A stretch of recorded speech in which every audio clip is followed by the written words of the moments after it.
ನಮಸ್ತೆ TV20 ಕನ್ನಡ ವಾಹಿನಿಗೆ ಸ್ವಾಗತ. ಬೆಳಗಾವಿ ಜಿಲ್ಲೆ ರಾಮದುರ್ಗ ಪಟ್ಟಣದ ಪ್ರೆಸ್ ಕ್ಲಬ್ನಲ್ಲಿ ಸುದ್ದಿಗಾರರೊಂದಿಗೆ ಮಾತನಾಡಿದ ನ್ಯಾಷನಲ್ ಹ್ಯೂಮನ್ ರೈಟ್ಸ್ ರಾಜ್ಯಾಧ್ಯಕ್ಷ ರೈಲು ಹೋರಾಟ ಸಮಿತಿ ರಾಮದುರ್ಗ ಅಧ್ಯಕ್ಷ BU ಭೈರಕದಾರ್, ರಾಮದುರ್ಗಕ್ಕೆ ಹೊಸ ರೈಲು ಮಾರ್ಗ ಒತ್ತಾಯಿಸಿ ರೈಲು ಹೋರಾಟ ಸಮಿತಿ ರಾಮದುರ್ಗ ಮತ್ತು ವಿವಿಧ ಸಂಘಟನೆಗಳ ವೇದಿಕೆ ವತಿಯಿಂದ ಆಗಸ್ಟ್ 11, 2025 ಸೋಮವಾರದಂದು ತಾಲೂಕು ಆಡಳಿತ ಭವನ ಮಿನಿ ವಿಧಾನಸೌಧದ ಮುಂದೆ ಉಪವಾಸ ಸತ್ಯಾಗ್ರಹ ಪ್ರಾರಂಭಿಸಲಾಗಿದೆ ಹಾಗೂ ನಾವು ಹಲವು ವರ್ಷಗಳಿಂದ ನಮ್ಮ ಮಾನವ ಹಕ್ಕು ಸಂಘಟನೆಯಿಂದ ಸಾರ್ವಜನಿಕರು ಮತ್ತು ರೈತರ ಹಿತ ದೃಷ್ಟಿಯಿಂದ ಸಾಕಷ್ಟು ಬಾರಿ ಪ್ರತಿಭಟನೆ ಮಾಡುತ್ತಾ ಬಂದಿದ್ದೇವೆ. ಕಾರಣ ರಾಮದುರ್ಗಕ್ಕೆ ಹೊಸ ರೈಲು ಮಾರ್ಗಕ್ಕೆ ದಿನಾಂಕ 23/6/2025 ಮನವಿಯನ್ನ ತಮಗೆ ಕೇಂದ್ರ ಸರ್ಕಾರ ಮತ್ತು ರಾಜ್ಯ ಸರ್ಕಾರಕ್ಕೆ ಸಲ್ಲಿಸಿದ್ದು ಇದೆ.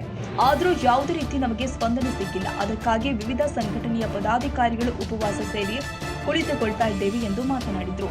ನಾವು ನ್ಯಾಷನಲ್ ಹ್ಯೂಮನ್ ರೈಟ್ಸ್ ಹಾಗೂ ರೈಲು ಹೋರಾಟ ಸಮಿತಿ ವತಿಯಿಂದ ಕಳೆದ 20 ವರ್ಷಗಳಿಂದ ರಾಮದುರ್ಗ ನಗರದಲ್ಲಿ ಹೊಸ ರೈಲು ಮಾರ್ಗಕ್ಕಾಗಿ ಹೋರಾಟ ಮಾಡ್ಬೋದು ಬಂದೀವಿ. ಅದರ ಫಲವಾಗಿ 2019ರಲ್ಲಿ ಸರ್ವೆ ಆಗಿತ್ತು. ಮತ್ತೆ ಕೆಲವು ಕಾರಣಾಂತರದಿಂದ ಕೆಲಸಗಳು ಪ್ರಾರಂಭ ಆಗಿಲ್ಲ. ನಾವು ಕಳೆದ 20 ವರ್ಷದಿಂದ ಸತತವಾಗಿ ಹೋರಾಟ ಮಾಡಿದ ಫಲವಾಗಿ ಸರ್ವೆ ಆಯಿತು. ಆದರೆ ಕೆಲಸಗಳನ್ನು ಪ್ರಾರಂಭ ಮಾಡಲಿಕ್ಕೆ ಸರ್ಕಾರದವರು ಇಚ್ಛೆ ಪಟ್ಟಿಲ್ಲ ಅಥವಾ ಏನು ಕೊರತೆ ಗೊತ್ತಾಗಿಲ್ಲ.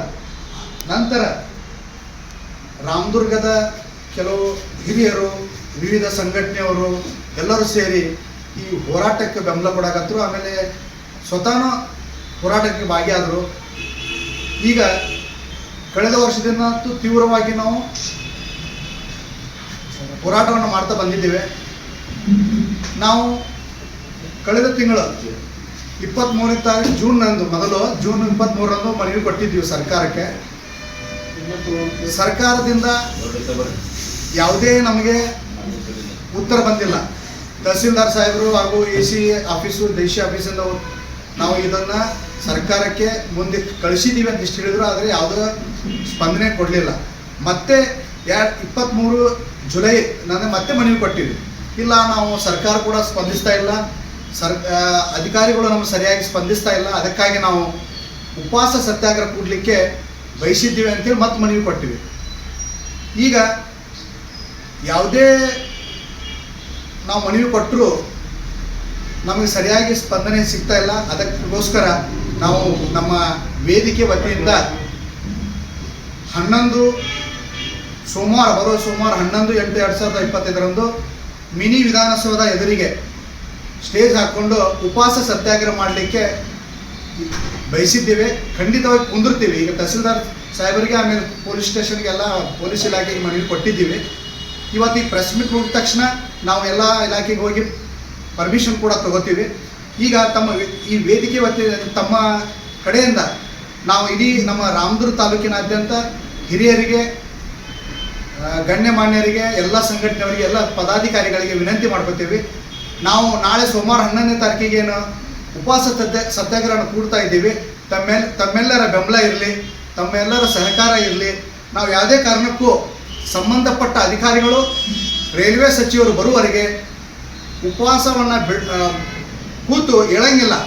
ಉಪವಾಸ ಸತ್ಯಾಗ್ರಹವನ್ನು ಬಿಟ್ಟು ಬಿಡೋಂಗಿಲ್ಲ, ಹೇಳಂಗಿಲ್ಲ. ಯಾಕೆ ಅವ್ರು ಬರುವವರೆಗೆ ಉಗ್ರವಾಗಿ ನಾವು ಎಲ್ಲ ನಮ್ಮ ಜೊತೆಗೆ ಭಾಳಷ್ಟು ಜನ, ಮೊನ್ನೆ ಒಂದು 10 ಜನ ಹೆಸರು ಬರ್ಸಿದ್ರು. ಅದರಲ್ಲಿ ನನ್ನ ಜೊತೆಗೆ DF ಹಾಜಿಯವರು, ನೆಲ್ಲೂರವರು, ಆಮೇಲೆ ಮಂಜುನಾಥ್ ಮಾದರ್, ಹೀಗೆ ಕೆಲವು CS ಹಿರೇಮಠ ಸ್ವಾಮಿಗಳು, ಈ ಥರ ಒಂದು 10 ಜನ ನಮಗೆ ಹೆಸರು ಬರ್ಸಿದ್ದಾರೆ. ಉಪವಾಸ ಸತ್ಯಾಗ್ರಹ ನಿಮ್ಮ ಜೊತೆಗೆ ನಾವು ಕೂಡ್ತೀವಿ ಅಂಥೇಳಿ. ನಾವು ಯಾವುದೇ ಸಂದರ್ಭ ಬಂದರೂ ಯಾರು ಹೇಳಿದ್ರು ಕೂಡ ಉಪವಾಸ ಸತ್ಯಾಗ್ರಹವನ್ನು ಬಿಟ್ಟು ಹೇಳಂಗಿಲ್ಲ. ನಮ್ಗೆ ಬರೀ ಏನು ಸರ್ಕಾರ ಬಂದು ಮನವೊಲಿಸಿ ಹೋದರೆ ನಾವು ಹೇಳಂಗಿಲ್ಲ. ಸಂಬಂಧಪಟ್ಟ ಸಚಿವರು, ಆಮೇಲೆ ಸಂಬಂಧಪಟ್ಟ ಅಧಿಕಾರಿಗಳು ಬಂದು ನಮಗೆ ಬರೀ ಬಾಯಿ ಮಾತಿಗೆ ಹೇಳಬಾರ್ದು, ಮಾಡೇ ಮಾಡ್ತೀವಿ ಅಂತ ಹೇಳಿದ್ರೆ ಮಾತ್ರ ನಾವು ಉಪವಾಸ ಸತ್ಯಾಗ್ರಹ ಬಿಟ್ಟು ಹೇಳ್ತೀವಿ, ಇಲ್ಲ ಅಂದರೆ ಇಲ್ಲ. ಈ ತಮಗೆ ವಿನಂತಿ ಏನಪ್ಪ ಅಂತಂದ್ರೆ, ನಾವು ಈ ಸತ್ಯಾಗ್ರಹವನ್ನು ಮಾಡಲಿಕ್ಕೆ ಬಯಸಿದ್ದೀವಿ. ತಮ್ಮೆಲ್ಲರ ಸಹಕಾರ ಇರಲಿ. ಈ ಇಡೀ ರಾಮದುರ್ಗ ತಾಲೂಕಿನಾದ್ಯಂತ ಎಲ್ಲ ಸಂಘಟನೆಯವರಿಗೆ, ಎಲ್ಲ ಅವರಿವರನ್ನದೇ ಯಾವುದೇ ಜಾತಿ ಭೇದ ಭಾವ ಬಿಟ್ಟು ಪಕ್ಷಾತೀತವಾಗಿ, ಜಾತ್ಯತೀತವಾಗಿ ನಾವು ಹೋರಾಟ ಮಾಡ್ತಾ ಇದ್ದೀವಿ. ತಮ್ಮೆಲ್ಲರ ಬೆಂಬಲ ನಮಗೆ ಇರಲಿ ಅಂತೇಳಿ ನಾನು ಮಾತು ಮುಗಿಸ್ತೀನಿ. ನಮಸ್ಕಾರ. ಅವ್ರ ಹೋರಾಟದಲ್ಲಿ ರಮೇಶ್ ಗರ್ದನ್ ಅವ್ರ ರೈತ ಸಂಘದವರು, ಅವರು ಪಾಪ ತಿಳ್ಕೊಂಡ್ರು. ಒಳ್ಳೆ ಅವ್ರ ಜೊತೆ ಆಮೇಲೆ ಕುತುಬುದ್ದೀನ್ ಖಾಜಿ ಅವ್ರ ಜೊತೆ ನಾವು ಮೊದಲಿಗೆ ಹೋರಾಟ ಮಾಡ್ಕೊತೀವಿ. ನಾ 2011 ಅವ್ರಿಗೆ ಶ್ರೀನಿವಾಸ ಕಲ್ಯಾಣ ಮಂಟಪ ಪ್ರಥಮ ಬಾರಿಗೆ ಅವ್ರಿಗೆ ಕರೆಸಿದ್ದೆ ಇಲ್ಲಿ ಪಾಟೀಲ್ ಪುಟ್ಟಪ್ಪ ಅವ್ರಿಗೆ ಅವ್ರಿಗೆ ಕರೆಸಿ ನಾವು ಒಂದು ಹೋರಾಟ ಪ್ರಾರಂಭ ಮಾಡಿದ್ವಿ. ಮತ್ತೆ ಅವಾಗ ಬಂದರು. ಮತ್ತು ನಾವು ಯಾವಾಗ ಕರಿತೀವಿ ಬಂದಾರ, ಅವು ಇನ್ನೊಂದು ವ್ಯಕ್ತಿ ಅಂತಿಲ್ಲ ಅವ್ರು ಕರೆದು ಬಂದಾರ. ಅವ್ರಿಗೆ ಏನು ಬೇಕು ಅವ್ರಿಗೂ ನಮಗೂ ಯಾರಿಗಾದರೂ ರೈಲ್ವೆ ಬರಬೇಕು ಗ್ರಾಮದವ್ರಿಗೆ ಇಷ್ಟೇ, ಬೇರೆ ಏನೂ ಇಲ್ಲ. ಈಗ ಇನ್ನೊಂದು ವಿಷಯ ತಮ್ಮ ಅರ್ಥ ಹೇಳೋದಕ್ಕೆ ಎಲ್ಲ ಮಠಾಧೀಶರಿಗೆ ಮೌಲ್ಯಗಳಿಗೆ ಆಮೇಲೆ ಎಲ್ಲ ಸಂಘಟನೆಯವ್ರಿಗೆ ಹೇಳಿವಿ. ಇವತ್ತಿನಿಂದ 3-4 ದಿವಸ ಅದೇ ಕೆಲಸ ನಮ್ದು ಎಲ್ಲರೂ ಭೇಟಿ ಆಗೋದು ಹೇಳೋದು. ಇಷ್ಟೇ ಜನ ಅಂತ ಹೇಳಕ್ಕೆ ಬರಲ್ಲ, ಆದಷ್ಟು ನಮ್ಮ ಬೆಂಬಲ ಕೊಡ್ತಿದ್ದು ಎಲ್ಲರೂ ಹೇಳ ಅದು ನಾವು ಒಕ್ಕಟ್ಟಾಗಿ ಮಾಡಿದರೆ ಹೋರಾಟ ಎಲ್ಲರೂ ಕೂಡಿ ಮಾಡಿದರೆ ಈಗ ಅಂತ್ಯಕ್ಕೆ ಬಂದಿದ್ದೀವಿ ನಾವು. ಅಲ್ಲಿ ಜಗದೀಶ್ ಶೆಟ್ಟರ್ಗೆ ಅವ್ರಿಗೆ ಎಲ್ಲರೂ ಭೇಟಿಯಾಗಿವಿ. ಕ್ರಿಯಾ ಸಮಿತಿಯವ್ರು ಕೂಡಿ ನಾವು ಎಲ್ಲರೂ ಕೂಡಿ ಮಾತಾಡಿದ್ದೀವಿ. 4ರಿಂದ 5 ಸಲ ಜಗದೀಶ್ ಶೆಟ್ಟರ್ ಕಡೆ ಹೋಗಿದ್ವಿ. ಸೋಮಣ್ಣವ್ರ ಕಡೆನೂ 4 ಸಲ ಹೋಗಿದ್ವಿ. ನೀವು ಮಾತಾಡಿ ಬಂದಿಲ್ಲ. ಈಗ ಅದೇ ಅಂತ್ಯಕ್ಕೆ ಬಂದಿದ್ವಿ. ಮತ್ತು ಈಗ ನಮಗೆ ಜಾಗ ಮಾಡೋದ್ರ ಮೇಲೆ ನಾವು ಉಗ್ರ ಉಪವಾಸ ಸತ್ಯಾಗ್ರಹ ಮಾಡಬೇಕಂತ ನೀವು ಎಲ್ಲರೂ ಸಹಕಾರ ಮಾಡಿ. ಈ ಸಂದರ್ಭದಲ್ಲಿ ರೈಲು ಹೋರಾಟ ಸಮಿತಿಯ ಮುಖಂಡರು ಆದ ಡಿಎಫ್ ಹಾಜಿ, ಶಶಿಕಾಂತ್ ನೆಲ್ಲೂರ್, ರಾಜು ಹರ್ಲಾಪುರ್, ಶಿವಾನಂದ ಮಿಲಾನಿ, ದಾದಾಪೀರ್ ಕೇರೂರ್ ಉಪಸ್ಥಿತರಿದ್ದರು.